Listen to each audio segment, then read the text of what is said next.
child support for the child. If you decide to have the child, I should be able to decide whether or not I want the child. If I want the child and you don't want the child, then the way the abortion law should be written is that if at least one person wants that child to live, that the child should live. If both parties don't want the child to live, you do what you do. But if at least one party wants the child to live, the child should live. If the sole responsibility of the decision of the child living is on the woman, then the woman should be the sole responsible party of whether or not the child is properly taken care of. It should not be it takes two parties, because it takes two of us to make it, but it takes only one of us to keep it. And since it only takes one of us to keep it, the one who kept it is responsible for paying for it. That's how it should be, because we actually have situations where when men have custody of the child, they don't get child support for the child. They just don't have to pay child support for the child. If a woman can't afford to pay for a child, there's governmental benefits for that. But if a man can't afford to pay for a child, they put him in jail for it. The system isn't balanced. There's a bunch of equality there. And then the other policy that she's got for the immigrants, I just told y'all about them. They're giving them asylum. They're giving just about everybody who could possibly fit through the door a place to sit, sleep, take a shower until they figure out what to do with them.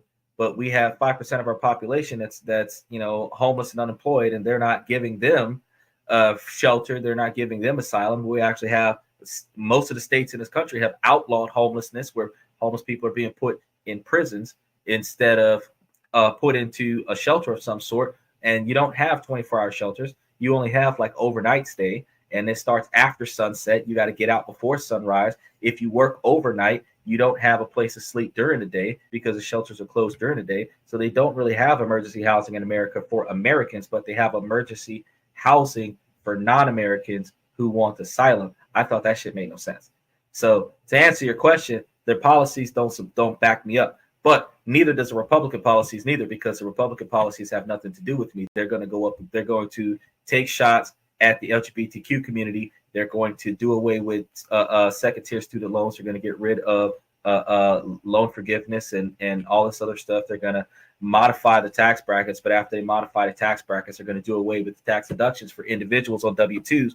So unless you have a C corporation or an S corporation or an LLC, then you're going to be paying through the nose, and you're not going to get any tax breaks, whereas anybody with any kind of half-ass business put together is going to be able to get tax breaks based on the new model. So if you're not trying to build big business like Joe, who was sitting here telling you how to get yourself a trust, where you could get you a land trust, you could get you an LLC or a C corporation and have multiple properties under control of a holding company that is also in a trust, and then you're paying rent towards the trust, and then you could take the money that you're paying rent towards the trust and put that money into stocks and bonds and boost yourself up on that. You'd probably do better over there as well, which would still give you more benefits in the long run, because if most of the money that you're paying towards your standard of living is actually paying your business, and your business is going to take the money that you give it and invest it where your business would turn profits off of your efforts, and most of that is taxable, non-taxable, because of the